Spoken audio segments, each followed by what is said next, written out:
살아야 되는데 살기가 편하지는 않죠? 그래도 불구하고 살아야 되는데, 근데 중요한 건 뭐냐면 이제 어떻게 살아야 할까 하는 게 또 중요시되거든요. 그래서 살아야 할지, 어떻게 사는 것이 사람다움을 유지하며 살 수 있는 것인지 항상 고민하고, 그리고 그 답을 이제 찾아야 할 시기가 된 게 아닌가 생각을 합니다. 오늘 이 시간이 우리 안에서 작은 새로운 삶을 위한 어떤 판이 되어지기를 생각하면서 오늘 강의 시작하겠습니다.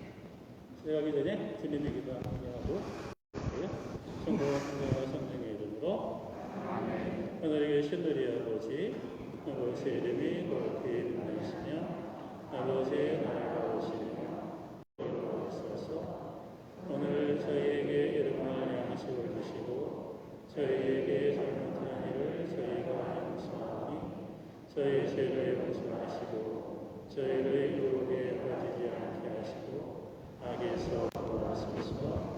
아멘. 성부와 성령과 성령의 이름으로 오늘 강의해 주실 분들이 계신 것이겠습니다. 박수를 한번 주세요.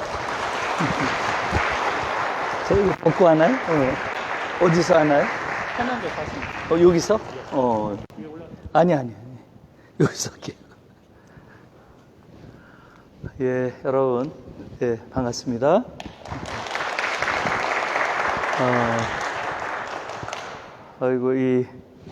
제가, 성당에 와서 이런 강연을 하는 건 처음인 것 같아요. 근데 제가, 카톨릭과 관련해서는 처음은 아니에요. 제가 지난번에 수녀님들 한 200분 정도 대상으로 해서 통일에 대한 강연을 한 적이 한 번 있어요. 그래서 수녀님들도 이 통일에 관심이 많으시구나 그렇게 생각하면서 강연을 했던 기억이 납니다. 저 뒤에 지금 제 목소리가 잘 들리시나요?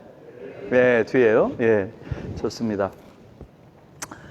예, 오늘은 이 코로나 시대라고 하는 코로나19에 의해서 우리가 지금 굉장히 다른 그러한 삶을 맞고 있는데요. 이것이 갖는 의미가 뭔지 좀 같이 생각해 보고요. 그 다음에 우리가 지금까지 살아온 삶의 과정이 과연 옳은 것인지에 대한 생각도 함께 좀 나눌 수 있는 그런 시간이 됐으면 좋겠습니다. 예, 제가 제목을 이렇게 자본주의를 넘어 삶으로 이렇게 해놨는데 들어오면서 딱 보니까 굉장히 폼나는 제목이네요. 생각보다 멋있게 느껴지네요. 그래서 아무튼 자본주의란 말을 사실은 어느 나라에서나 굉장히 자연스럽게 쓰는 말인데 한국에서는 이 말조차 쓰는 게 조심스러운 게 우리의 현실입니다. 자본주의란 말 자체를 사람들이 잘 쓰지를 못해요. 그런 생각을 또 동시에 했습니다. 우리가 살고 있는 이러한 사회 구성체의 이름이 자본주의인데 그 이름조차 우리가 자유롭게 부르지 못할 정도로 이 분단 체제라고 하는 것은 우리의 사고 체제를 아주 옥죄고 있구나 하는 생각도 동시에 해봤어요.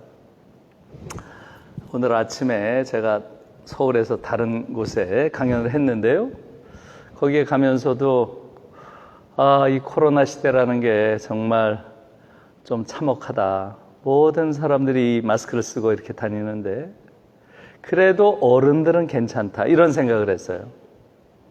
요만한 조그만 아이들, 지금 막 초등학교 1, 2학년 들어간 아이들, 유치원 아이들, 이런 아이들도 전부 이걸 쓰고 5시간, 6시간 학교에 있다가 친구들이랑 놀지도 못하고 그러고 온대잖아요. 그 아이들한테 너무 미안해요. 그리고 이런 세상을 만들어 놓은 데 대해서 정말 죄인이라고 생각해요. 우리 모두가 죄인입니다. 우리 어른들이 잘못 살았어요. 분명합니다.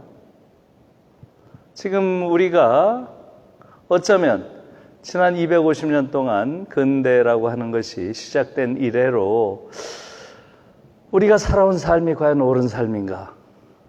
소위 근대 자본주의라고 하는 이러한 체제가 과연 인간을 더 성숙하게 하고 인간의 삶을 풍요롭게 하고 또 인간을 더 자유롭게 하는 그러한 체제인가? 아니면 이러한 생태적인 지옥을 몰고 와서 인류를 자연스럽게 괴멸시킬 무서운 체제인가?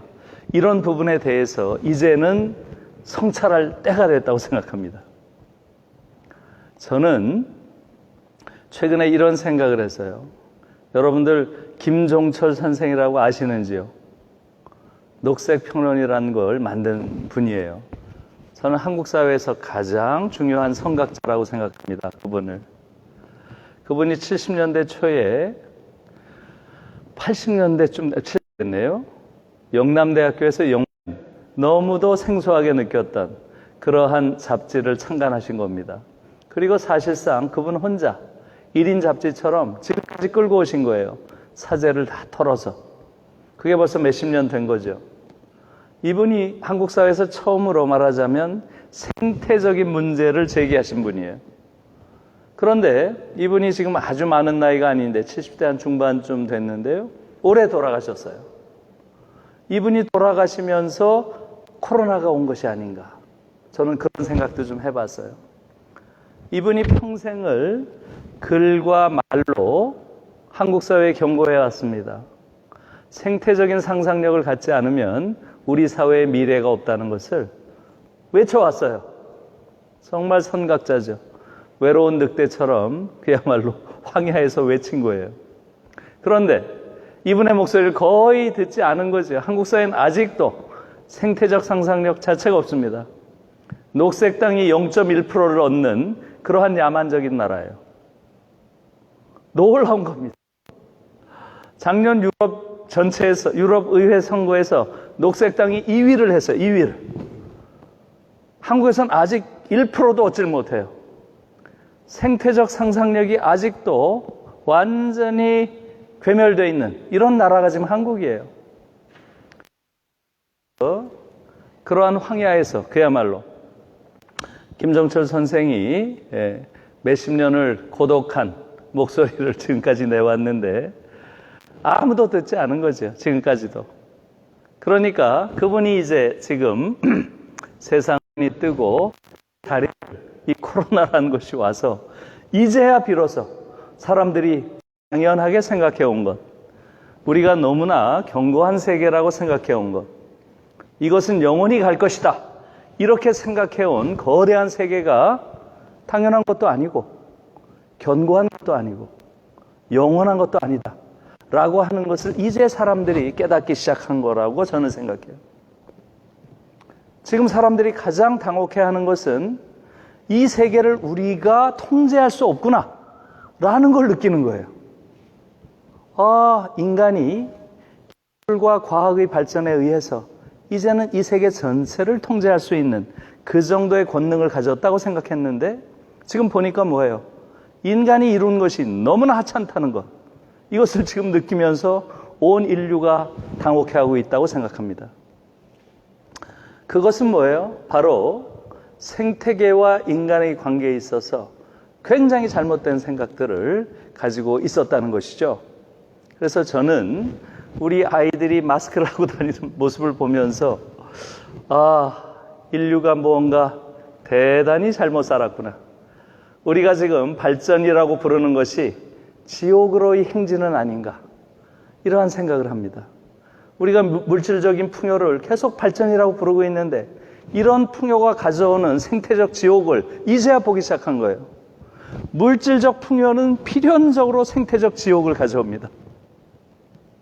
여러분, 최근에 독일에서 나온 가장 많이 팔린 베스트셀러의 제목이 뭔지 아세요?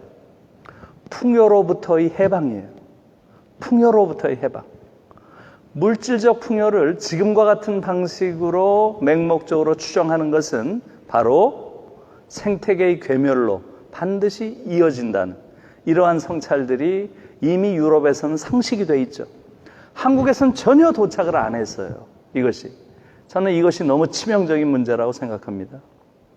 지금 독일의 학생들의 경우는 소비를 할 때마다 80%의 아이들이 죄책감을 느낀다고 합니다. 소비할 때 죄책감.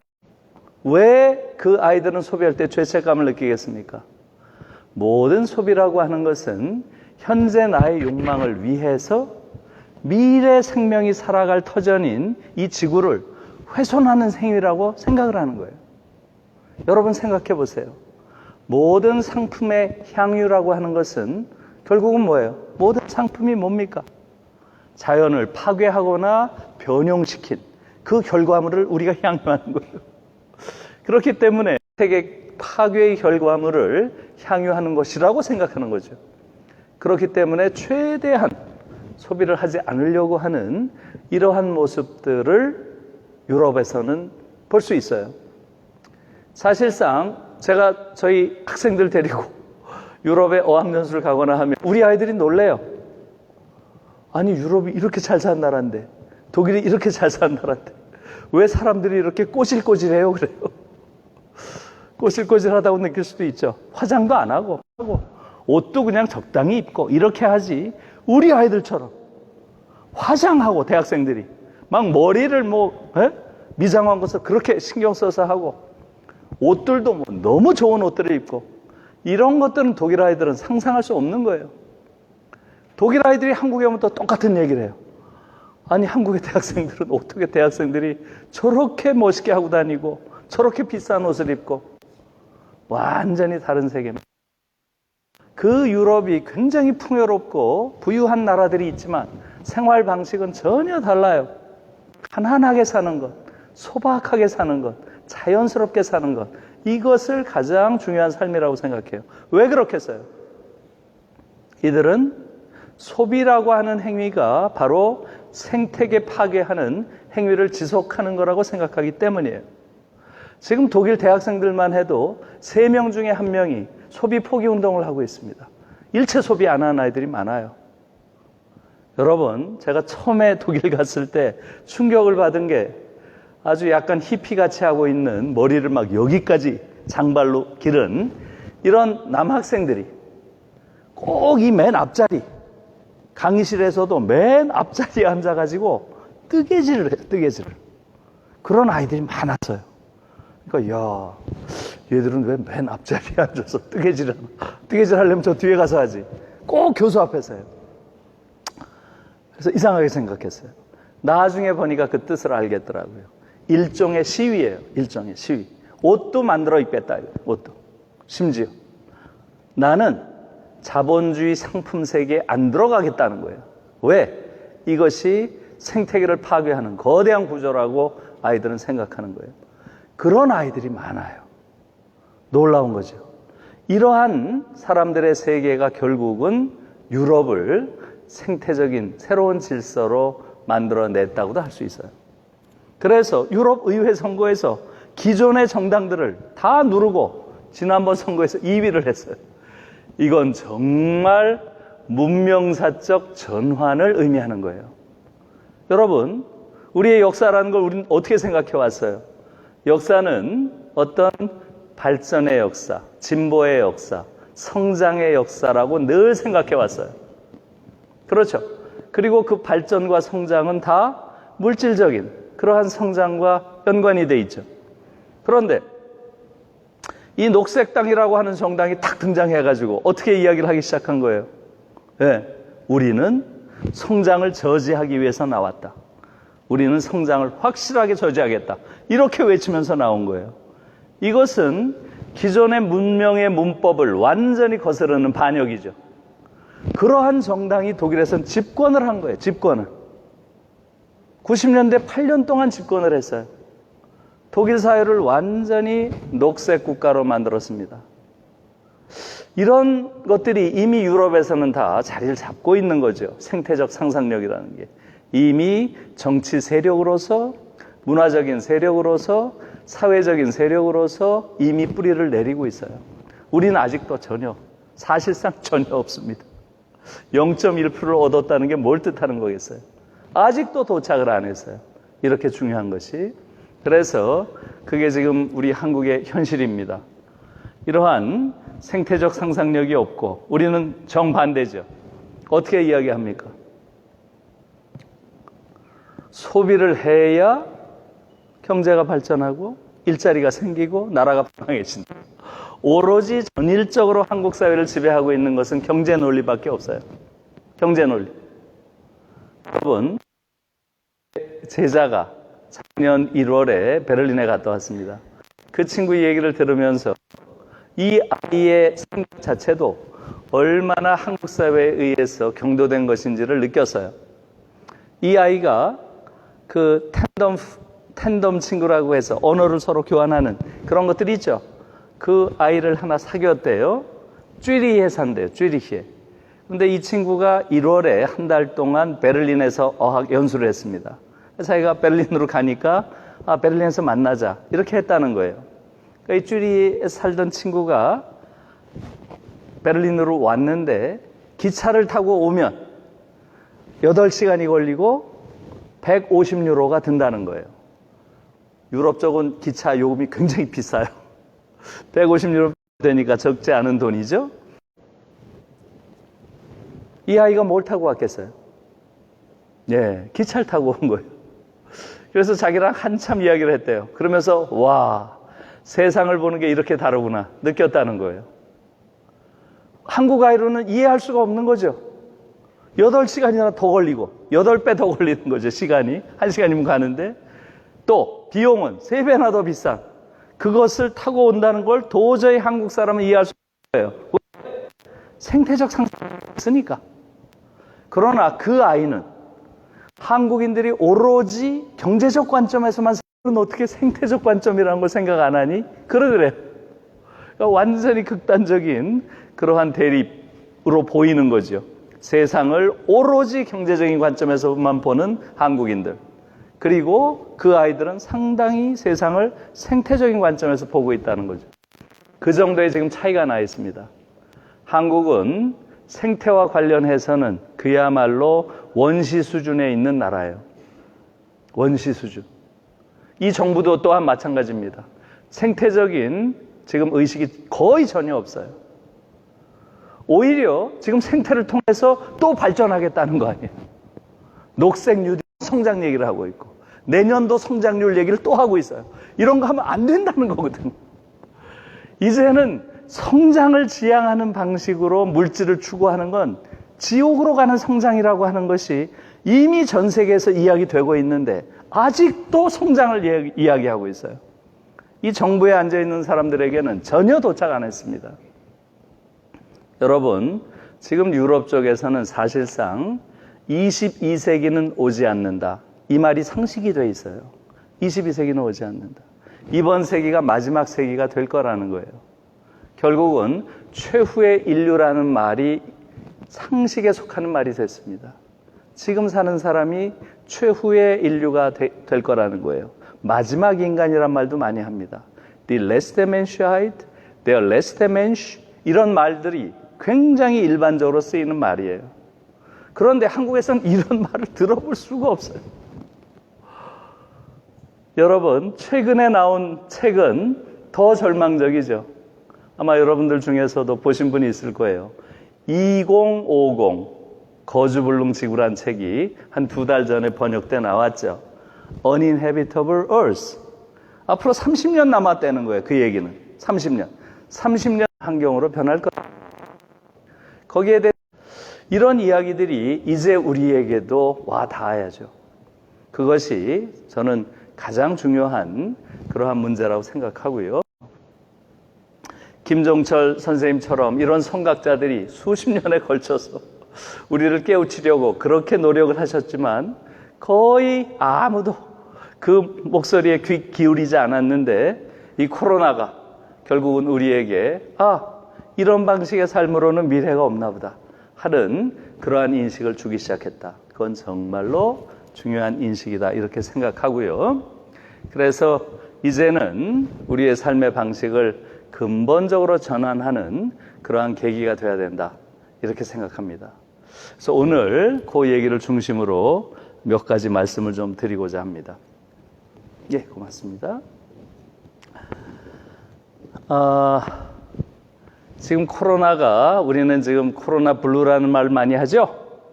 코로나 블루라는 말 많이 하는데요. 어때요, 여러분? 우울하죠? 저도 우울합니다. 저는 최근까지 담배를 끊어가지고 정말 우울했어요. 됐는데 3년 지났는데도 우울해요. 더 덮치니까 더블 우울이에요 지금. 친구들을 만날 수도 없고 게다가 담배도 못 피운 상황에서 이렇게 되니까 정말 저도 굉장히 우울한 상태입니다. 많은 사람들이 굉장히 심한 우울 상태에 있으리라고 생각이 들어요. 친구들과 만날 수도 없고 또 만나도 혹시 해를 입힐까 봐 또 조심하게 되고 이러다 보니까 삶의 기쁨이라는 걸 느끼기가 점점 힘들어졌어요. 예, 그게 지금 오늘의 현실이 됐습니다. 저는 이 코로나 블루라고 하는 것을 넘어서 코로나가 우리에게 주는 어떠한 경고의 메시지를 이제 한국인들이 들을 때가 됐다고 생각해요. 그래서 제가 오늘 오전에 어디서 강연을 하면서 코로나 옐로우란 말을 만들어 봤어요. 코로나 옐로우. 뭐겠어요? 여러분들 축구에서 아시죠? 옐로우 카드가 어떤 카드예요? 경고를 탁 하는 거죠? 예, 한 번 더 하면 그 다음에는 퇴장입니다. 코로나가 우리에게 옐로우, 경고장을 보냈다. 이렇게 생각해요. 코로나 옐로우에 대해서 조금 말씀을 드리겠습니다. 지금 이 코로나가 우리에게 준 분명한 경고는 모두가 건강하지 않으면 나도 건강할 수 없다. 이게 첫 번째 코로나가 우리에게 준 경고예요. 요걸 한 발짝 더 나가면 모두가 행복하지 않으면 나도 행복할 수 없다. 역으로 말하면 내가 건강하려면 모두가 건강해야 된다. 모두의 건강이 나의 건강의 전제다. 이것을 코로나가 분명하게 가르쳐주고 있어요. 내가 행복하려면 모두가 행복해야 한다. 나의 행복을 위해서 모두의 행복이 전제다. 이것을 지금 코로나가 보여주고 있다고 저는 생각을 합니다. 여러분, 이 이야기가 왜 중요하겠어요? 이 이야기는 특히 한국 사회에서 굉장히 중요합니다. 여러분, 모든 중요한 지표들을 보면 한국 사회는 불행히도 사회가 아닙니다. 사회가 아닌 사회예요. 저는 한국 사회를 Society without the social. 사회, 왜 그렇겠어요? 사회라고 불리는데 더 social, 사회적인 것이라는 가치가 없는 그런 사회예요. 그런 사회가 무슨 사회예요?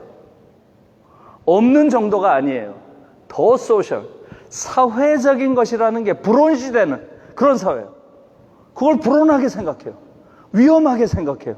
의심해요. 그게 지금 몇십 년 동안 이어져 오면서 한국 사회에서는 사회적이라고 하는 것을 상실하게 됐어요. 여러분, 지금 정의당이라고 하는 정당이 있죠? 그 정당의 이름이 왜 정의당이 된지 아세요? 그 정당이라는 게 대체로 지향하는 게 유럽의 사회민주주의 정당들의 가치 정도를 지향하는 거예요. 그건 아시죠? 소셜 데모크래틱이라고 유럽에서는 불리겠죠. 사회민주주의적인 정도의 지향을 하는 정당입니다. 그런데 이 정당 안에서 이 당명을 가지고 엄청난 논쟁이 있었어요. 소셜이 붙어서는 한국에서는 정당으로서 표를 얻을 수 없다. 그래가지고 빼서 이상한 이름의 정의당이라는 이름의 정당이 된 거예요. 정말 한편의 코미디이기도 합니다. 이 정도로 소셜이란 말이 한 사회 안에서 불온시되고 부정당하고 하는 그러한 사회가 어디 있어요? 여러분, 독일에서는 정반대입니다. 어소셜이란 말이 있어요. 독일어로 어소셜. 독일말로 읽으면 아조치알 이렇게 읽는데요. 아조치알. 이 말은 아가 붙으면 뭐예요? 없다는 뜻이잖아요. 없다. 뭐가 부재한다는 그런 의미를 갖는 접두사가 아죠. A. 예? 에스이스트하면 신의 존재를 부정하는 무신론자죠. 애라는 게 없다는 뜻이죠. 예, 아조찌알하면 조찌알이 없다는 뜻이에요. 이게 독일에서는 최대의 욕입니다. 어떤 인간에게 붙일 수 있는 최악의 욕이 아조찌알이에요. 야, 넌 아조찌알하다. 이러면 싸움 나는 거예요. 욕이기 때문에. 독일에서는 조찌알하지 못하다는 게 최악의 욕입니다. 한국에서는 조찌알이 최악의 욕이잖아요. 이런 나라가 어디 있냐고요. 그래서 실제로 한국이란 사회는 소셜, 남과 함께 한다고 하는 것, 이러한 가치가 부재한 사회예요. 그러다 보니까 어떻게 됐습니까? 어떻게 됐어요? 모든 영역에서 한국 사회처럼 이렇게 모든 인간이 뿔뿔이 흩어져 있는 이러한 극단적 개인주의자들의 그러한 결합체가 없어요. 모든 지표들이 그런 걸 보여줘요. 여러분, 저는 한국 사회에 관련된 어떤 지표보다도 가장 가슴 아픈 게 사회관계지수라는 거예요. 사회관계지수. 이것이 OECD에서 매년 발표합니다. 여러분 들어가서 한번 보세요. 사회관계지수가 뭐겠어요? 한 사회의 구성원들이 서로 어떤 관계를 맺으면서 살아가느냐 하는 거예요. 얼마나 긴밀한 관계 속에서 서로 돕고 공생하면서 사는지, 이것을 측정하는 지수예요. 이거에서 한국은 계속 꼴찌입니다. OECD 전체에서 계속 꼴찌예요. 좀 전에 제가 소셜이라는 가치 자체를 부정하는 사회라 그랬잖아요. 그것을 증명하는 그러한 지표예요, 이게. 그 내부에는 뭐가 있나요? 중요한 지표가 어떤 게 있겠어요? 그걸 재기 위한 타인에 대한 신뢰도, 타인을 얼마나 신뢰하는가, 중요한 거겠죠. 사회적 관계를 설명하는데 어때요? 계속 꼴찌입니다. 압도적으로 꼴찌예요. 타인을 신뢰하지 않는 사회예요. 어느 정도로 압도적이에요? 타인을 신뢰한다라는 그런 퍼센테이지가 13%밖에 되질 않아요. 신뢰하지 않는다가 63%예요. 63%, 50%만 무리. 여러분, 의존도라고 하는 그러한 평가도 있습니다. 의존도. 그건 뭐겠어요? 내가 어려울 때 내가 믿고 의존할 만한 친지나 친구나 이런 사람들이 있는가? 이걸 묻는 걸 의존도 평가라 그래요. 이거 어떻게 했어요? 계속 꼴찌입니다. 이걸 사회라고 부를 수가 없어요. 그래서 제가 한국은 사회가 아닌 사회다. Society without the social 이라고 이야기한 거예요. 또 지금 우리 국호가 뭐예요? Republic of Korea예요. 그렇죠? 대한민국이죠. 공화국이에요. 공화국. 정확히 말하면 저는 한국이라는 국가는 Republic without the public이에요. 퍼블릭이 없는 국가예요. 공적인 것이라는 게 존재하지 않는 국가예요. 모두가 개별적으로 사적 이해를 추구하는 극단적 개인입니다. 우리가 아프지만 이 진실을 직시해야 돼요. 그래야 치유가 가능하죠. 적당히 뭉개고 넘어가서는 치유할 수가 없어요. 지금 최근에 있었던 의사들의 데모, 이것은 한국 사회가 얼마나 공적인 가치를 무시하는 사회인지를 보여주고 있어요. 여러분, 그 데모 과정에 대한 내용을 아세요? 최근에 문재인 정부가 3천 내지 4천 하겠다 이야기를 했죠? 저는 그걸 보고 깜짝 놀랐어요. 와, 이 정부가 정말 한심하구나. 지금 이런 상황에서 한국은 지금 OECD 내에서 가장 의사수가 적은 나라인 거 아시죠? 가장 적은 수준의 의사를 가진 게 한국이에요. 여러분들 아시다시피 1000명당 의사수로 따지잖아요. 한국이 몇 명입니까? 1000명당 2.4로 돼 있죠. OECD 평균이 몇 명이에요? 3.4. 우리보다 1000명당 1명이 많습니다. 그러면 그것을 10,000명, 10만 명, 100만 명, 1000만 명으로 계산해 보세요. 엄청난 차이가 나는 거예요. 독일을 보니까 1000명당 4.4더라고요. 우리의 2배예요. 그런데 독일에서 지금 독일도 마찬가지 코로나로 아주 곤욕을 앓고 있죠. 그렇게 되니까 독일 정부에서 어떤 결정을 내렸어요? 이미 우리보다 2배 이상의 의사가 많은 나라인데 1000명당 거기서 어떻게 결정 내렸어요? 의사들이 너무 과로에 시달린다. 그렇게 되니까 환자들에 대해서 의료 서비스가 너무 부실해진다. 그러니 이번 기회에 전체 의사 수를 50% 늘리자. 이렇게 했어요. 50%면 아마 10만 명이 넘을 거예요. 10만 명 한번 계산해 보세요. 4.4니까 독일이 8천만입니다. 한번 계산해 보세요. 그것의 50%, 전체 50%를 늘린다 하는 정책을 최근에 독일 정부가 발표했습니다.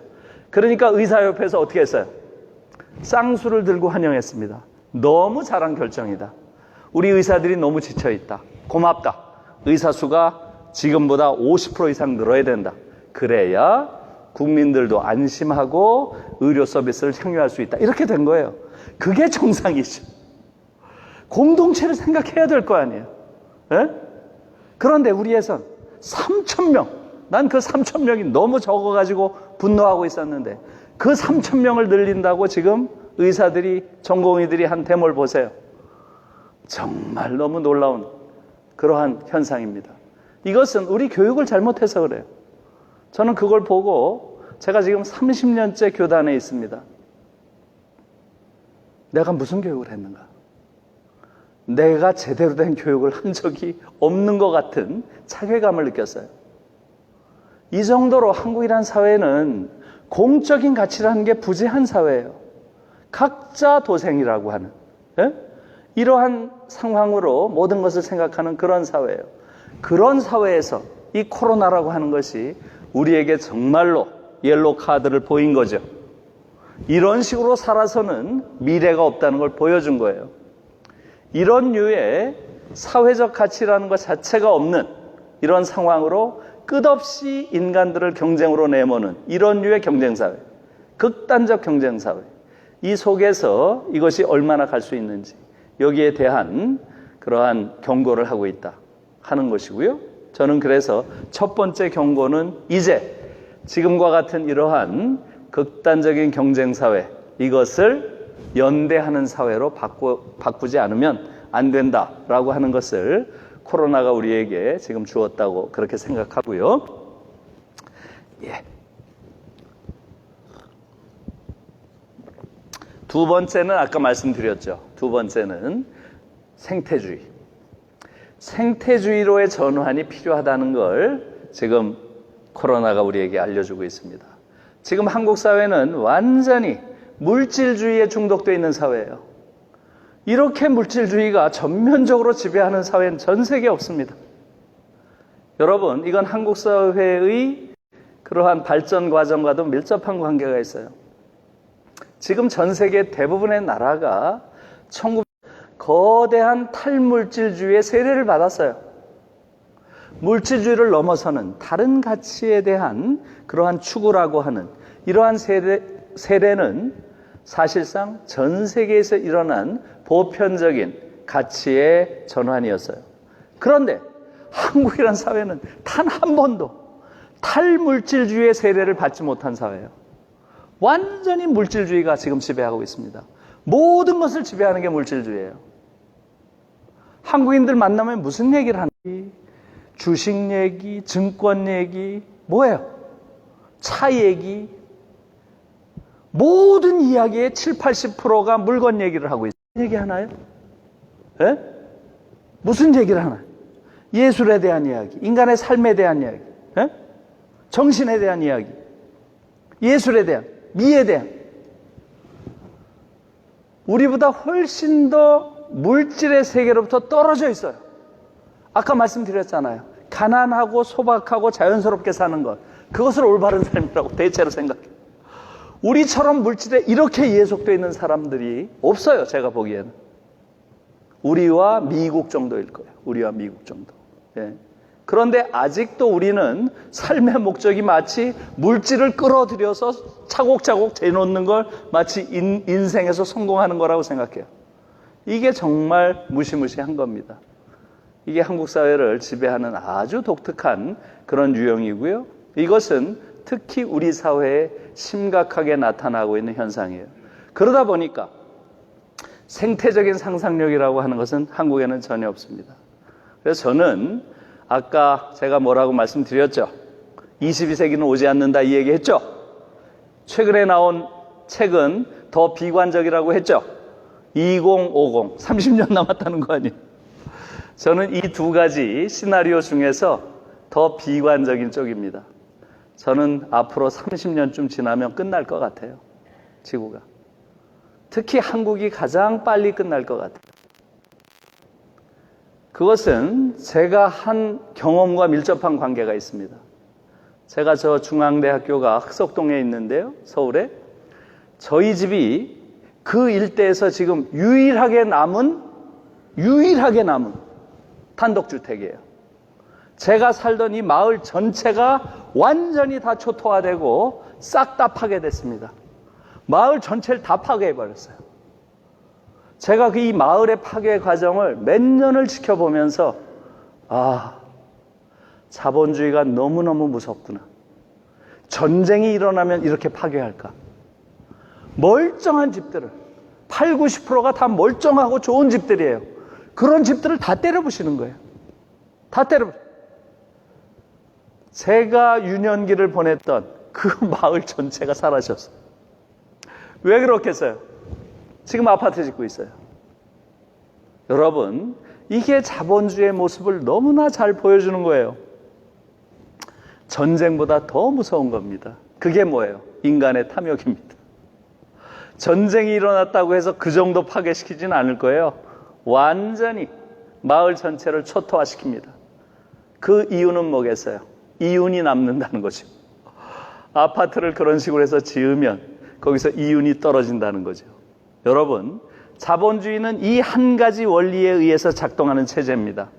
자본주의는 그 안에서 인간의 존엄, 자연의 존중, 아무것도 없어요. 딱 하나. 뭐예요? 이윤이 나냐 안 나냐. 이윤이 나면 무조건 하는 거예요. 다 때려부시는 거예요. 너무너무 무서운 거예요. 이 과정이. 저는 그걸 보면서 한국 안에선 이거 2050이 올까? 저는 그런 생각했어요.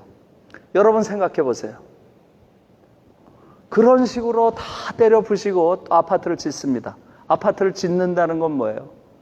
또 다른 어떤 자연 속에 있는 자원들을 갖다가 이것을 파괴해서 또 다른 무언가를 만들어내는 과정이죠. 모든 상품은 자연의 파괴와 어마어마하게 파괴할 겁니다. 그리고 이 파괴한 폐기물들 말이에요. 몇 달 동안 어마어마한 이 많은 폐기물들을 또 다른 자연을 또 파괴하고 있는 거예요. 폐기물로. 그러니까 한쪽에서는 무한히 자연을 파괴하고 다른 한쪽에서는 이 파괴된 폐기물로 또 한쪽에서는 자연을 무한히 오염시키고 있는 거예요. 우린 그걸 보지 않습니다. 사람들이 보는 건 뭐예요? 아파트 값이 몇 프로 올랐다. 그게 유일한 관심인 거예요. 이런 자본주의가 어떻게 오래 갈 수 있겠어요? 이게 지금 우리의 현실이에요.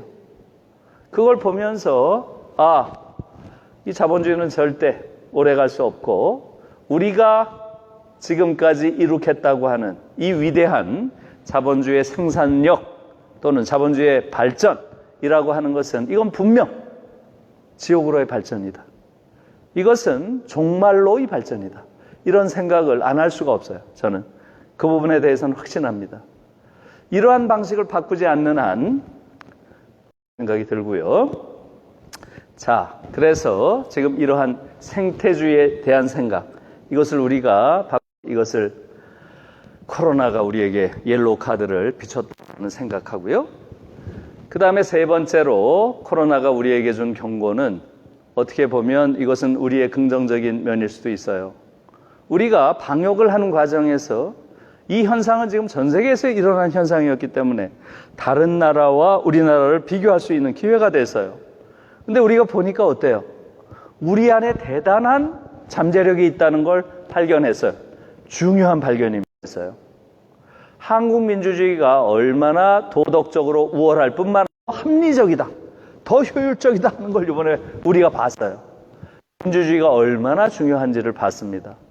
코로나 방역 과정에서 우리는 어떻게 했나요? 놀라운 우리를 발견했어요. 저는 대구 시민들이 그렇게 높은 성숙한 시민의식을 가지고 있는지 몰랐어요. 요번에 아주 존경하게 됐습니다. 코로나가 아주 극점에 달했던 그 시절에 어떻게 됐나요? 봉쇄도 하지 않고 차단도 안 했어요. 그런데 어떻게 했습니까? 대구 시민들이 사재기도 하지 않고 아무런 패닉도 없었어요. 정말 성숙한 시민의식을 보인 거예요.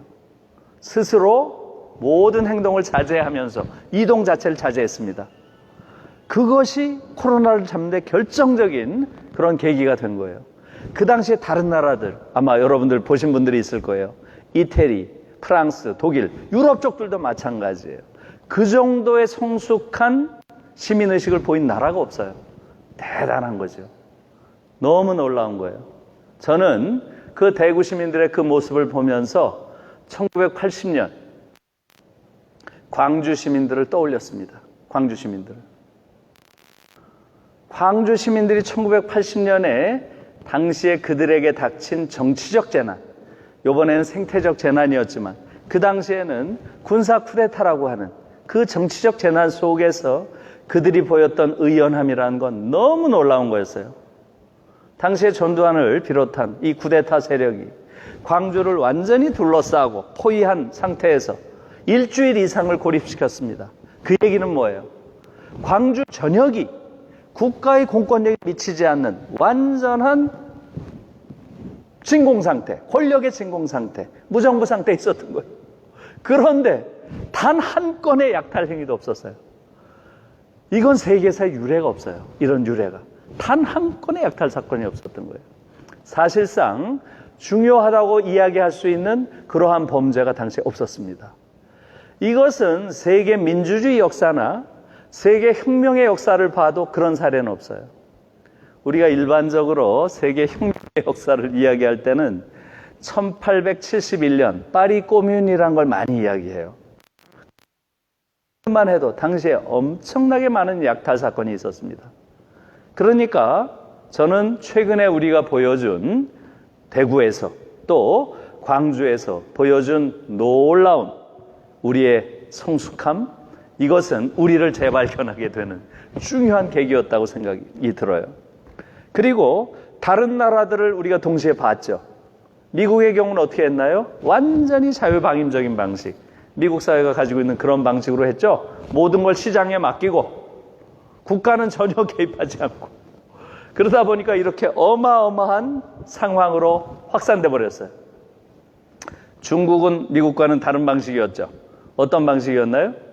중국의 경우는 완전히 국가가 전체주의적으로 개입을 해서 그야말로 드론까지 띄울 정도로 온 국민들을 감시하는 그런 방식으로 코로나에 대처를 했어요. 어떻게 보면 효과적인 방식이긴 하죠. 그러나 야만적이죠. 그렇게 한 게 중국이에요. 일본은 완전히 관료주의적 방식으로 했습니다. 여러분 보세요. 대한민국의 민주적 대응 방식, 미국의 자유방임적 대응 방식, 중국의 전체주의적 대응 방식, 일본의 관료주의적 대응 방식. 여기서 분명하게 나라마다 분명한 차이를 보였죠. 여기서 우리가 배운 건 뭐예요? 아, 민주주의라는 게 정말 중요하구나. 민주주의 속에서 사람들이 성숙해지면 이렇게 위기의 순간 오히려 합리적인 해결책을 만들어낼 수 있구나. 이걸 배운 거예요. 나는 이것이 정말로 큰 가르침이라고 생각합니다. 왜냐하면 한국 사회는 지금 민주주의 사회가 아니기 때문에 그래요. 한국 사회는 민주적인 사회가 아닙니다. 여러분, 우리가 정치민주화는 이루었죠. 정치민주화는 이루었어요. 우리가 대통령 선거 할 수 있잖아요. 우리 세대, 제가 어렸을 때는, 제가 대학 다닐 때는 박정희, 전두환, 노태우가 대통령을 하던 시절이에요. 그 당시에는 우리가 투표도 못했습니다. 이젠 투표할 수 있으니 민식적 권리는 우리가 쟁취한 거예요. 그러나 일상에서 한국은 민주주의가 구현되지 않습니다. 저는 그것을 광장민주주의와 일상민주주의가 괴리되어 있다. 이렇게 표현. 강력한 권위주의가 지배하는 사회예요. 우리들이 살고 있는 일상, 직장에서, 조직 안에서 과연 어느 정도 그 구성원들의 의사에 의해서 자율적으로 결정되는 사안이 어느 정도 됩니까? 정말로 여전히 권위주의가 지배하는 사회예요. 그래서 세 번째로 코로나가 우리에게 던져준 경고는 더 이상 권위주의적 방식으로 사회가 유지돼서는 안 되고 민주주의적 방식으로 전환해야 된다는 거예요. 그래서 제 나름대로 코로나 옐로우라고 하는 코로나가 우리에게 주는 세 가지 경고, 이거를 요약을 하면 지금 말씀드린 그대로입니다. 첫 번째, 이제 한국 사회는 경쟁 사회에서 연대 사회로 전환해야 된다. 이러한 경고를 한 거예요. 그렇지 않으면 한국 사회라고 하는 것은 내부적으로 붕괴할 가능성이 많다. 이걸 보여주고 있다고 생각하고요. 두 번째는 뭐라고 말씀드렸죠? 바로 물질 지향적인 사회에서 이제는 생태 지향적 사회로 바뀌어야 된다. 두 번째는 생태 사회로의 전환, 이것이 필요하다는 걸 이야기하고 있는 것이고요. 세 번째는 권위주의 사회에서 민주적인 사회로의 전환이 필요하다는 것. 실질적 민주주의가 필요하다는 것. 지금 같은 형식적 민주주의를 넘어서는 그 세 가지를 저는 코로나가 우리에게 보여줬다. 이렇게 생각합니다. 얼마나 더 남았죠? 시간이. 몇 시까지 제가 하면 되죠? 37분? 예, 알겠습니다. 자, 자, 이제부터 본격적으로 본론으로 제가 들어가서 말씀을 드릴게요. 이 자본주의라고 하는 것을 이제 우리가 잘 살펴봐야 됩니다. 그래서 지금 우리가 가지고 있는 한국의 자본주의를 어떻게 볼 것인지 하는 문제가 생태계 문제를 더우니까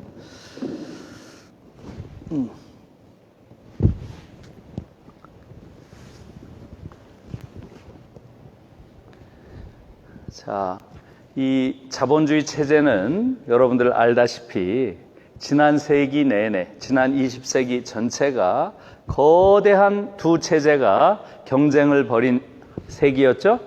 어떤 체제인가요? 한쪽에는 자본주의 시장 경제가 있고 다른 한쪽에는 사회주의 계획 경제가 있었습니다. 그렇죠? 이 두 개의 체제가 거의 7, 80년 동안 경쟁을 했어요. 그 결과는 우리가 아는 바죠? 누가 이겼습니까? 자본주의가 이겼습니다. 예. 그게 뜻하는 게 뭡니까? 1990년을 전후해서 동유럽 사회주의 국가가 전부 붕괴됐습니다. 우리가 그건 역사적으로 봤죠. 그것이 뜻하는 게 뭐예요? 자본주의의 승리라고 할 수 있겠죠. 그런데 그 구체적인 내용은 도대체 뭐에서 승리한 거죠? 뭐에서 이겼어요? 자본주의가. 예, 효율성 경쟁에서 이긴 겁니다. 두 체제 경쟁 중에서 효율성 경쟁에서 이긴 거예요. 자본주의 시장 경제가 사회 경제보다 훨씬 더 효율적으로 인간의 욕망을 충족시켜주는 체제다. 자본주의 계획 경제는 대단히 비효율적이라는 게 드러났어요. 다시 말하면 현대인들이 가지고 있는 다양한 욕구를 채우기에는 사회주의 계획 경제는 너무나 비효율적이었다는 거예요. 그래서 소위 효율성 경쟁 과정에서 자본주의 시장 경제가 훨씬 더 우월했다. 이것을 우리가 배운 거죠. 그거에 대해서 뭐 이론이 있을 수 없습니다. 역사가 이미 다 보여준 것이에요. 그러나 자본주의는 두 가지 결정적인 결함을 가지고 있다는 거예요. 이 부분을 우리가 좀 생각할 필요가 있어요. 첫 번째 문제는 뭐냐 하면 자본주의는 자유롭게 놓아두면 야수가 된다는 거예요. 이것을 보통 야수 자본주의라고 이야기합니다. 독일에서는 아주 흔히 쓰이는 표현이에요. 라우프티어 카피탈리스무스. 이 말을 많이 씁니다. 라우프티어라는 게 야수예요. 자본주의는 야수적 속성을 가지고 있다는 거예요. 저는 이 비유가 굉장히 좋은 비유라고 생각해요. 이 비유를 떠올리면 여러분들이 자본주의라고 하는 체제의 작동 원리를 이해할 수가 있어요. 야수니까 어떻습니까? 야수, 여러분들 떠올려 보세요. 표범 같은 거 떠올려 보세요. 표범. 어때요? 엄청 잘 뛰잖아요. 그렇죠? 그런 세계, 너무 아름다운 세계예요. 그래서 자본주의는 인간을 현혹합니다. 눈부시게. 자본주의의 가장 강력한 지배력은 현혹이다. 이걸 아도르노라고 하는 독일의 사상가가 현혹이라는 개념으로 이야기했는데 저는 이 말을 좋아합니다. 현혹이란 건 뭐예요? 눈을 부시게 해서 못 보게 하는 거예요. 너무 눈이 부시니까. 너무나 화려하고 아름다운 그러한 모습이죠. 이 라우프티어들이 그렇죠. 야생동물 중에서 가장 아름다운 동물들이 뭐예요? 바로 라우프티어, 야수들이죠. 호랑이, 사자, 표범, 치타 이런 것들이죠. 잘 달리고 너무나 아름답고 그들의 이 동선이나 이 몸의 움직임들 보세요. 그건 정말 자본주의에 대한 비유로 딱 맞다. 이렇게 생각이 들어요. 아주 훌륭한 그러한 말하자면 기능을 가지고 있는 훌륭한 몸을 가지고 있는 그러한 육체라고 비유할 수 있겠죠. 그런데 문제는 뭐예요? 그렇게 잘 달리는 그러한 아주 효율적인 그런 체제인데 문제는 뭐예요? 자유롭게 놔두면 자꾸 인간을 잡아먹는다. 효율적인데 그냥 자유롭게 내깔려두면 돌아다니면서 자꾸 인간을 잡아먹는다는 거예요. 이게 자본주의의 첫 번째 문제예요. 그러니까 어떻게 하면 좋겠어요, 여러분? 이 효율성을 살리면 좋겠죠. 그 잘 뛰어다니니까 그 효율성을 살리되 어떻게 해야 되겠어요? 네. 인간을 못 잡아먹게 재갈을 물리고 고삐를 딱 채워가지고 딱 컨트롤을 해야 되겠죠. 그러면 자본주의가 꽤 쓸만한 체제인 거죠. 그래요, 안 그래요? 인간을 못 잡아먹게 하면 우리가 그 위에 타가지고 이 효율성을 활용을 하되 야수성은 우리가 통제한다 이거죠. 효율성을 활용하되 야수성은 통제를 해야죠. 그래야 자본주의를 쓸 수 있는 거예요. 그런데 여기서 인간을 잡아먹는다는 게 뭐겠어요? 두 가지예요. 두 가지. 뭐겠어요? 실업과 불평등입니다. 실업과 불평등. 자본주의는 그 체제 내에 실업과 불평등을 필연적으로 가지고 있는 체제예요. 필연적으로. 그리고 그에 따르는 불안과 빈곤 문제. 이게 이제 거기에 뒤따르게 되죠. 이 문제를 어떻게 잡아내느냐 하면 이것이 자본주의의 미래에 가장 중요한 것이에요. 다시 말하면 여러분, 실업의 문제라고 하는 것은 어떤 문제예요? 지금 말씀드린 대로 자본주의라고 하는 너무나 효율적인 훌륭한 그러한 체제가 작동하는데 5% 내외의 실업을 항상 자본주의는 내장하고 있는 체제예요. 그렇다고 보면 실업의 문제를 어떻게 봐야 돼요? 체제의 내적인 결함으로 봐야죠. 그러니까 어떻게 봐야 돼요? 자본주의라고 하는 이런 효율적인 체제를 작동시키기 위해서 들어가는 일종의 비용으로 생각해야죠. 혹은 대가로 생각해야죠. 그래야 안 그래요? 그런데 지금 한국 사회에서는 어떻게 보고 있어요? 실업의 문제를 어떻게 보고 있어요? 네가 게을러서, 네가 잠 많이 자서, 네가 공부 안 했잖아. 전부 개인의 탓으로 돌리고 있어요. 이건 터무니없는 겁니다. 있을 수 없는 얘기예요. 이게 바로 자유시장 경제라는 거예요. 자유시장 경제. 이 야수를 그냥 풀어놓고 마음대로 돌아다니게 해야 된다. 이게 바로 자유시장 경제예요. 지금 한국이 그런 체제입니다. 여의도에 지금 300명이 앉아있죠. 그 중에 294명이 자유시장 경제를 지지하는 그러한 의원들이 앉아있는 나라예요. 그 부분을 우리가 정확하게 인식해야 돼요. 그리고 자유시장 경제라고 하는 것은 국가나 사회가 시장에 개입해서는 안 된다는 걸 의미하는 거예요. 그러니까 한국 사회에서는 어때요? 이 야수가 온통 돌아다니면서 사람들을 다 잡아먹고 있습니다. 그게 지금 한국 사회의 현실이에요. 유럽은 어때요? 대표적인 게 독일이죠. 독일에 지금 메르켈이라고 독일 수상이 있죠. 이 사람이 내세우는 정책이 뭐예요? 기독교 민주당. 바로 프리 마켓 이코노미가 아니고 소셜 마켓 이코노미인 거예요. 마켓 이코노미는 정말 효율적이니까 이건 살리되 자꾸 인간을 잡아먹으니까 그것을 통제해야 된다. 그게 바로 소셜이에요. 소셜. 이해를 하셨죠? 이 소셜이라는 방법이 뭐겠어요, 그럼? 국가가 개입해서 못 잡아먹게 한다는 게 뭐겠어요? 한다는 거죠. 어떻게 풀겠어요? 어떻게 풀겠어요? 어려운 게 아니죠. 가장 중요한 건 뭐예요? 정의로운 조세제도예요. 정의로운 조세제도. 이걸 가장 중요시하는 거예요. 조세가 가장 중요한 겁니다. 결국은 국가가 개입해서 불평등 문제를 정의로운 조세를 통해서, 누진세를 통해서 제대로 세금을 걷어가지고, 그 다음에 실업 문제는 어떻게 풀어요? 여기서 확보한 재원을 가지고, 실업은 한 개인이 게을러서 생기면 어떻게 돼요? 실업 부족. 이거는 무기한입니다. 계속 실업 상태에 있을 수도 있잖아요. 이건 당연히 국가 책임이라는 거예요. 그러니까 실업 부조를 무기한으로 주는 거예요. 그리고 실업 상태에 있는 동안에 국가가 재교육, 그리고 재취업까지를 국가가 책임져야 된다고 생각을 하는 게 바로 사회적 시장경제예요. 이 두 문제를 사회가 책임지고 풀어야 된다는 거죠. 그게 독일의 경우예요. 그러니까 독일의 실업자라고 하는 건 우리와는 국가가 다 기본적인 삶을 보장해주고 있는 거죠. 우리는 아니에요. 전부 개인의 탓입니다. 그게 자유시장 경제예요. 이해를 하셨죠? 그래서 한국 사회가 이렇게 끔찍한 사회가 된 거예요. 여러분. 그거 사람들이 잘 이해를 못해요. 한국 사회는 지금 전 세계에서 가장 끔찍한 사회가 됐습니다. 아시죠? 18년째 자살률이 1위예요. 18년째. 이건 너무너무 끔찍한 이야기예요. 왜 이렇게 많은 사람들이 죽어가요? 거기에 왜 사람들이 죽어가는가? 그것에 대해서 성찰해야 될 거 아니에요. 그것에 대처하는 정책을 내놔야 될 거 아니에요. 전혀 거기에 대한 관심도 없고 대응도 없어요. 저는 이해가 안 가요. 이 정부가 왜 그러는지.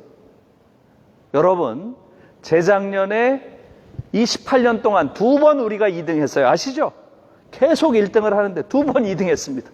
재작년엔 리투아니아라는 나라가 1등을 했어요. 우리가 2등하고. 작년에 다시 1등 우리가 회복했어요. 아시죠? 작년에 1등 다시 회복했는데 여기에 대해서 국가가 뭐라 그래요?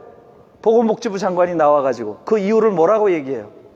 아, 올해 유명인들의 자살이 너무 많아가지고 모방 자살, 이른바 베르테르 효과 때문에 그렇다.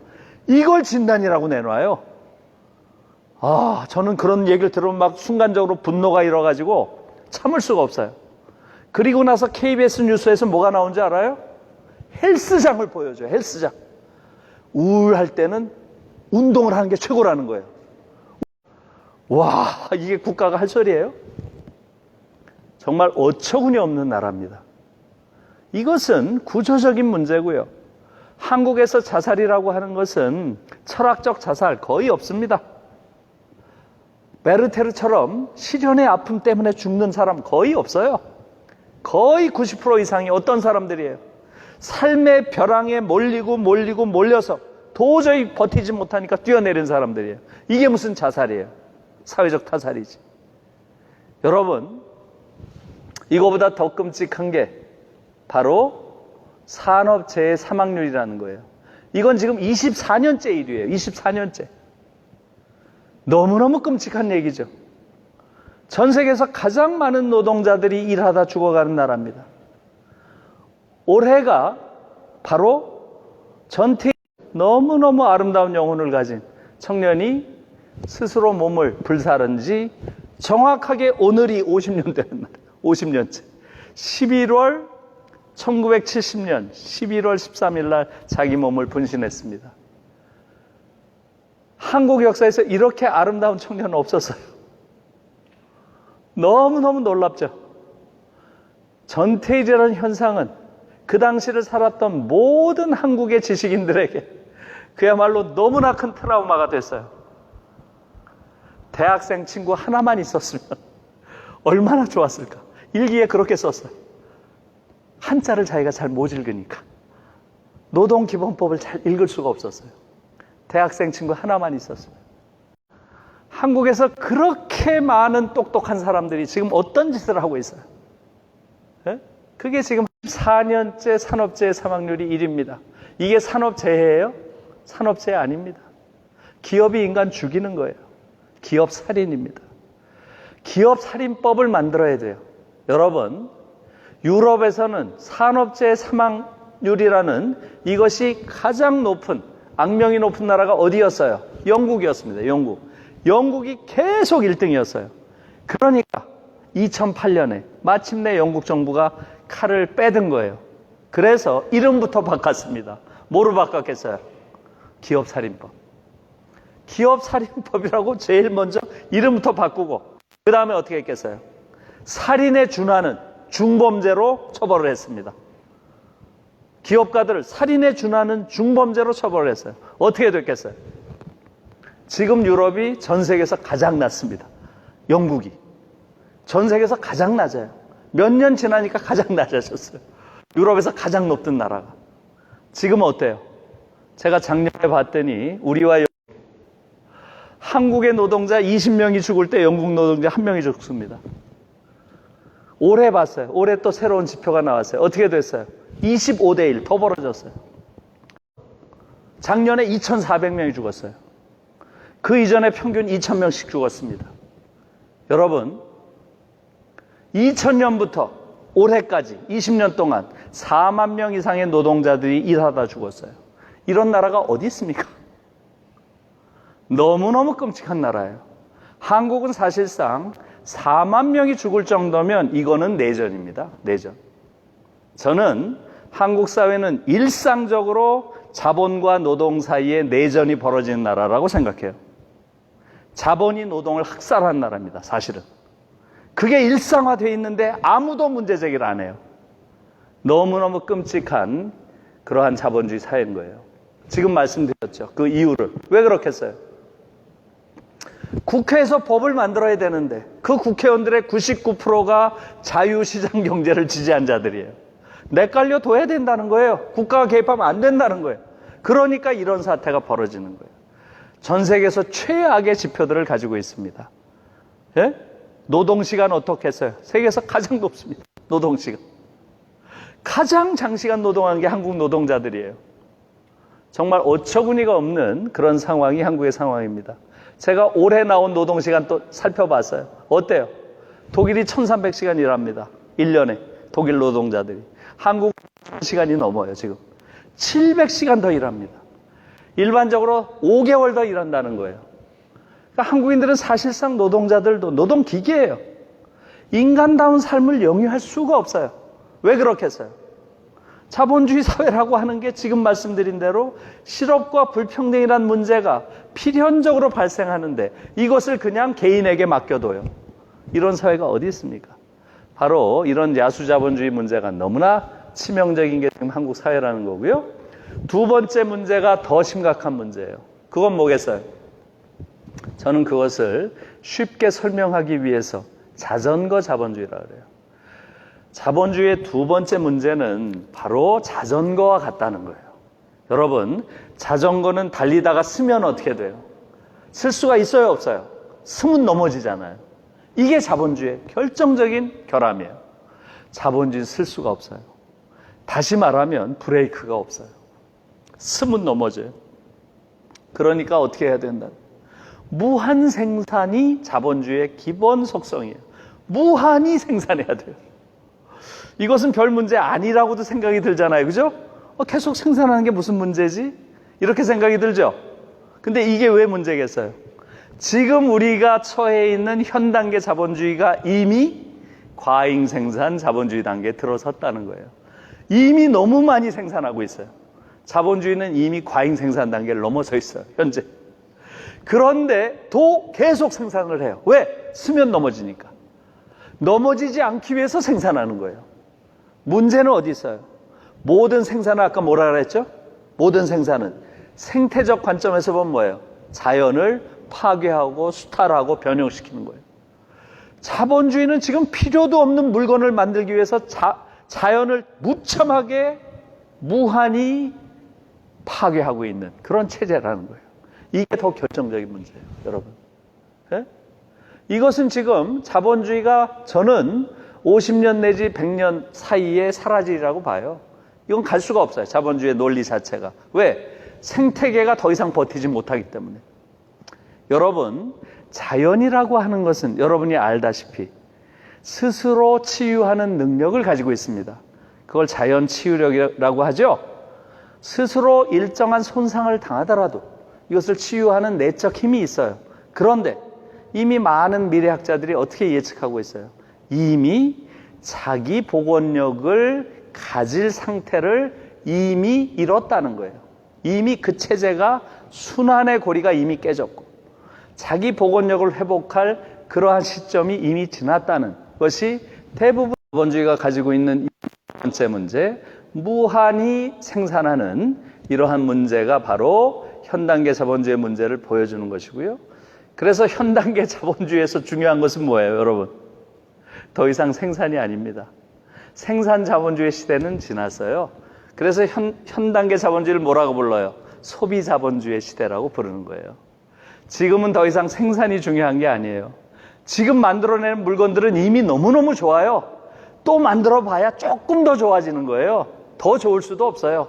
이미 자본주의는 생산 분야에서는 끝을 쳤어요. 문제는 뭐예요? 필요하지 않은 것들을 어떻게 인간에게 소비하도록 할 거냐는 거예요.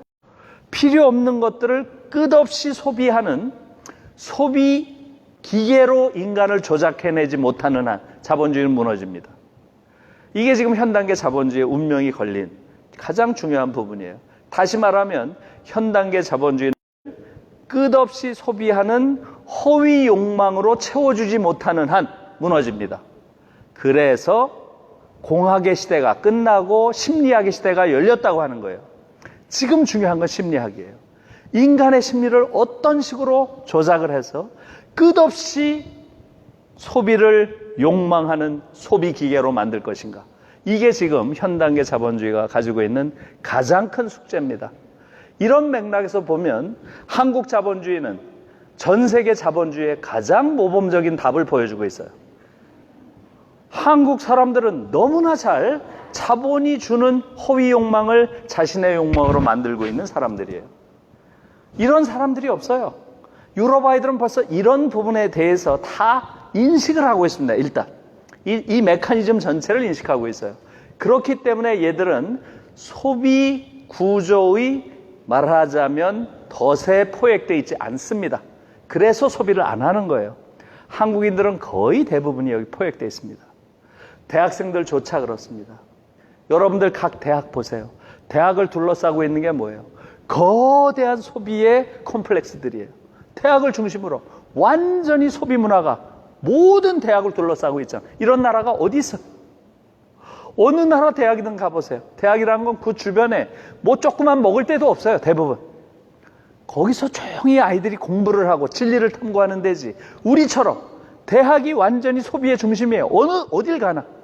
그리고 대학생은 완전히 소비의 노예로 전락하고 있습니다. 그리고 한국인들 보세요. 여러분들 아마 오늘 집에 가서 한번 보세요. 집에 가서 옷장 한번 열어보세요. 옷장. 어때요? 옷이 빽빽하게 있을 거예요, 아마. 그런데 여러분들은 뭐라 그래요, 그걸 보고? 그렇죠. 입을 옷 하나도 없죠. 입을 옷이 하나도 없어요, 항상. 에? 그게 벌써 우리가 소비 자본주의에 완전히 포획되어 있다는 걸 보여주는 거예요. 한국인들은 완전히 포획되어 있습니다. 우리처럼 이렇게 소비 자본주의 논리를 자신의 논리로 내면화하고 있는, 완벽하게 내면화하고 있는 사람이 없어요. 이걸 성찰할 필요가 있어요. 이게 지금 자본주의의 문제고요. 그래서 자본주의의 두 번째 문제는 두 가지를 황폐하게 합니다. 하나는 이 자전거 자본주의가 뭘 황폐하게 하게 했어요? 첫 번째, 자연을 황폐하게 하죠. 자연을 완전히 초토화하는 그런 단계로 지금 가는 거예요. 두 번째는 인간의 내면을 황폐화합니다. 인간의 내면이 소비 욕구 이외에는 없는 그런 인간으로 변해요. 한국인들은 완전히 소비기가 되어 있습니다. 제가 보기엔. 여러분들 방송 틀어보세요. 24시간 방송하는 게 뭐예요? 하루 종일 처먹는 얘기. 그 다음날 틀면 하루 종일 살 빼는 얘기. 에? 먹고 빼고 먹고 빼고. 완전 소비기계예요. 소비기계들. 그렇게 돼 있잖아요. 에? 거기에 어떠한 성찰도 없습니다. 어떠한 성찰도 없어요. 한국의 방송처럼 이렇게 완벽한 반지성주의로 이루어져 있는 이런 방송은 없어요. 경악할 수준입니다. 그래서 저는 한번 어느 칼럼에다 그렇게 썼어요. 한국의 공영방송은 민주주의의 적이다. 이렇게 썼어요. 얼마나 화가 나면 민주주의의 적이라고 썼겠어요. 여러분. 제가 민영방송은 이야기 자체를 안 하겠어요. 거긴 제 관심이 아니에요. 최소한 공영방송은 the public, 공적인 역할을 해야 될 거 아니에요. 공공성에 대해서 이야기해야 될 거 아니에요. 그래서 공영방송만 문제 삼은 거예요. 그런데 KBS, MBC 한번 보세요. 저게 방송이에요? 정말 이건 도저히 용서할 수가 없는 방송이 되어버렸습니다. 여러분, 민주주의라고 하는 것은 결국은 성숙한 시민들의 연합체예요. 성숙한 시민이 없으면 민주주의 못합니다. 우중들이 민주주의 못해요. 결국은 그들은 민주주의 파괴합니다. 그러니까 한국 민주주의가 정말 제대로 작동하려면 시민들이 성숙해야 돼요. 그 역할을 하는 게 바로 공영방송입니다. 독일은 공영방송법에서 그것을 정확하게 목적으로 명시하고 있어요. 공영방송의 존재 이유는 성숙한 민주주의자를 기르는 데 있다. 딱 명시하고 있어요. 공영방송법에. 제가 그걸 인용하면서 그걸 썼어요. 만약에 그게 공영방송의 목적이라면 한국의 공영방송 민주주의의 적이다. 왜? 바보를 만드는 게 목적이니까. 국민들을 사랑하지 않는 바보들로 만들고 있어요. 끊임없이. 좀 전에 말씀드렸죠. 하루 종일 처먹는 얘기만 하니까 제가 화가 나서 KBS 이사 아는 친구가 있어요. 그 친구한테 얘기를 했어요. 방송이냐? 너 좀 정신 차려라. 그랬더니 이 친구가 뭐라 그러는지 알아요? 그래도 좋은 방송도 가끔 있잖아. 그러더라고요. 그래서 그게 뭔데? 그런 게 있어? 그게 뭔데? 그랬더니 한국인의 밥상. 또 먹는 거, 또 먹는 거. 아, 그래서 내가 더 이상 얘기 안 합니다. 더 이상 제가 방송 얘기를 안 해요. 그다음부터. 이게 지금 우리의 현실인 거예요. 그런 부분들에 대한 성찰이 좀 필요한 것이고요. 마지막으로 드릴게요. 저는 지난 한 세기 1919년 로자 룩셈부르크라고 하는 사상가가 뭐라고 얘기했나요? 자본주의가 끼친 거대한 죄악들. 그 당시의 죄악은 뭐였겠어요? 바로 자본주의가 식민지 시장 경쟁을 통해서 이것이 격화되면서 자본주의가 결국은 어떤 문제로 번졌나요? 제국주의 전쟁의 문제로 번진 거예요. 그걸 통해서 제1차 세계대전이 일어나게 된 거죠. 이것은 자본주의 내적인 논리에 의해서 필연적으로 벌어진 전쟁이에요. 자본주의는 시장을 서로 확보하기 위한 이 경쟁을 필연적으로 할 수밖에 없고 그것은 강대국 간의 전쟁으로 폭발할 수밖에 없는 내적 모순을 가지고 있는 거죠. 이게 바로 1차 세계대전이었어요. 1914년에서 18년까지 있었죠. 그게 딱 끝나고 나서 바로 이 문제를 지적하면서 로자 룩셈부르크가 뭐라 그랬어요? 사회주의냐 야만이냐 딱 이렇게 얘기를 했어요. 사회주의냐 야만이냐 이렇게 얘기했어요. 결국은 자본주의라고 하는 이 야만적 체제를 넘어설 수 있는 그러한 가능성은 사회주의밖에 없다. 이렇게 외친 거예요. 이게 100년 전의 외침입니다. 그런데 오늘날의 외침은 어때요? 이거와는 다른 거죠. 오늘날 문제가 되는 것은 100년 전처럼 자본주의의 제국주의적 특성이 아니에요. 지금 다른 차원의 문제가 돼버렸어요. 지금 우리는 이 자본주의를 넘어서 어디로 가요? 어디로? 이제 사회주의로 넘어가면 이 문제가 해결되나요? 안 돼요. 무슨 말씀인지 아시겠죠? 그래서 새로운 무언가로 넘어가야 돼요. 새로운 무언가로. 저는 이것을 조금 고심을 했습니다. 그래서 제가 제시하는 건 저는 라이피즘이라는 개념을 만들어 봤어요. 라이피즘. 그것을 조금 설명드리겠습니다. 왜 자본주의가 새로운 체제로 넘어가야 하는지를 말씀드릴게요. 자본주의는 세 가지 결정적인 결함을 가지고 있습니다. 그것은 뭐냐면 첫째, 인간과 사물의 관계를 왜곡. 여러분, 인간이 사물을 만들죠? 자본주의는 그걸 상품이라고 부릅니다. 인간이 상품을 만들어요. 그런데 상품이 인간을 역으로 인간을 지배합니다. 상품의 질서가, 이 사물의 질서가 인간을 역으로 지배해요. 완전히 자본주의는 기본적으로 사물과 인간 사이에 전도된 관계를 만듭니다. 전도된, 뒤집힌 관계를 만든다는 거예요. 이 뒤집힌 관계, 이것을 뭐라고 불러요? 이것을 소외라고 부르는 거예요. 소외. 여러분, 현대인의 소외 이런 말 많이 듣죠?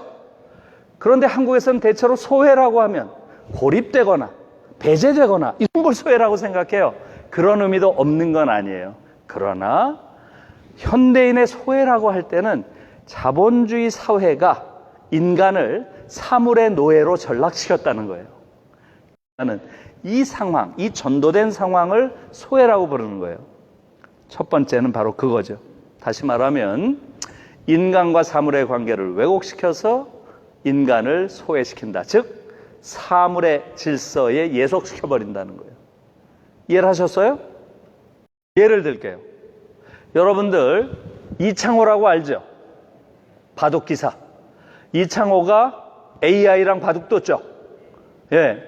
이 바둑을 둘 때 현대인의 아주 전형적인 모습이 드러났어요. 그게 누구예요? 이창호 앞에 앉아있던 사람. 누가 앉아있었죠? 기억나요? 이름이 뭐예요? 이름 모르죠? 있었다는 건 알죠? 있었다는 건 아는데 이름도 모르고 관심도 없죠? 예, 이 사람 뭐 한 사람이에요? AI가 전달하는 그 정보를 여기서 수행하는 사람이죠. 바로 이 사람. 이 사람이야말로 현대인의 전부 수행해요. 이게 현대인이에요. 현대인이 존재가 있어요? 없어요. 현대인이 자신의 고유한 존재성이 있어요? 현대인이 자기의 고유한 이름이 있어요?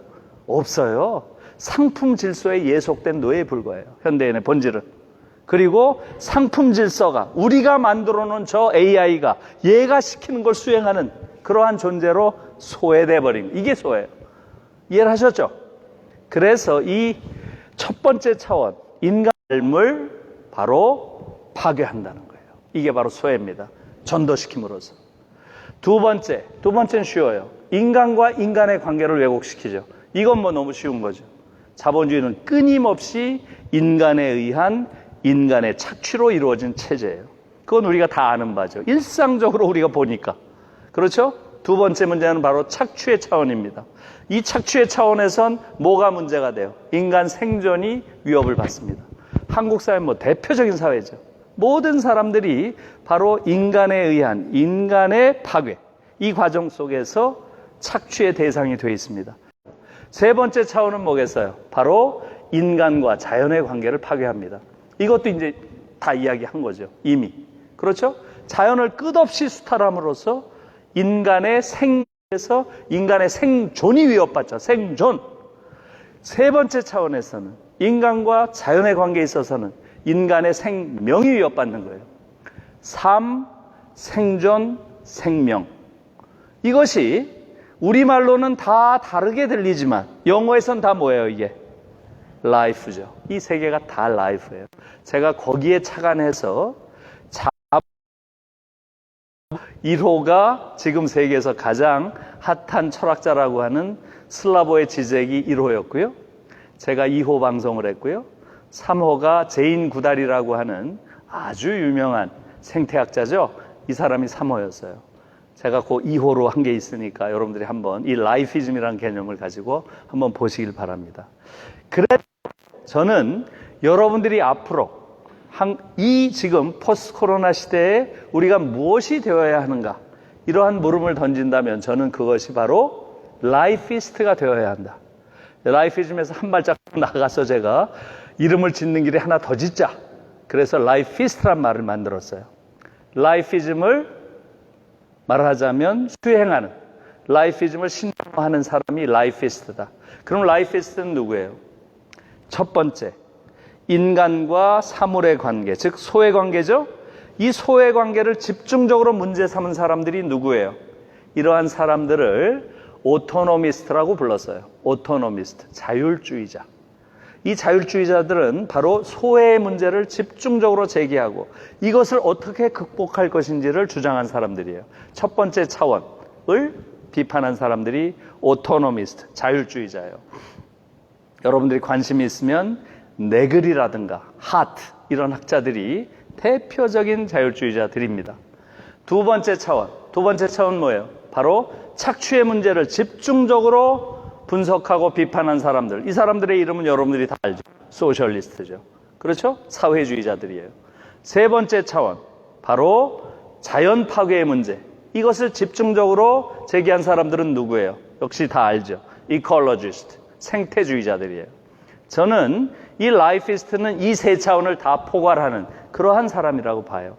오토노미스트, 소셜리스트, 이콜로지스트. 이들을 전부 포괄하는 이러한 사람이 바로 라이피스트다. 그리고 우리가 자본주의를 넘어서기 위해서는, 자본주의를 넘어서 인간 본연의 삶을 복원하기 위해서는 우리 모두가 라이피스트가 되어야 한다. 이렇게 주장을 하고 있는 겁니다. 예, 감사합니다.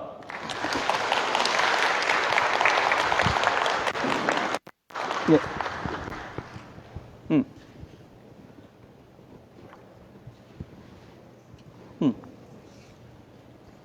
네, 오케이. 하실 거 있습니다.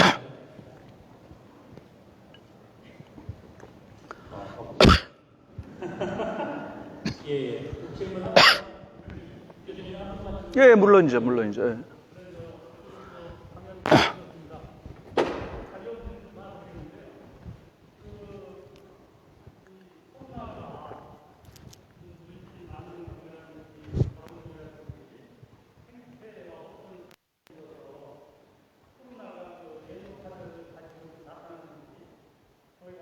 네.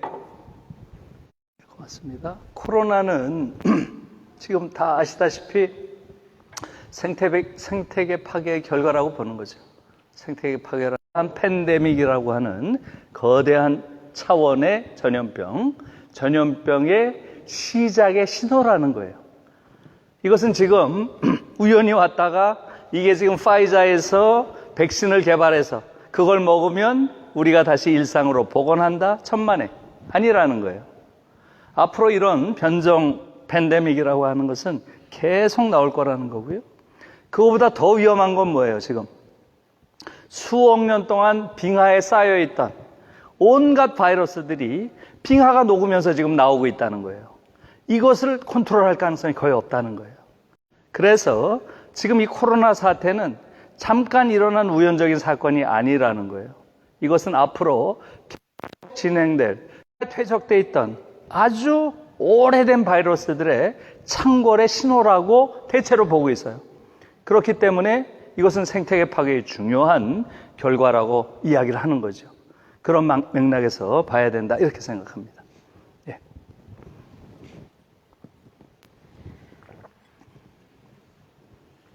예. 네, 감사드립니다. 열병해 주신 김대 교수님께 다시 한번 큰 박수. 네, 고맙습니다. 고맙습니다.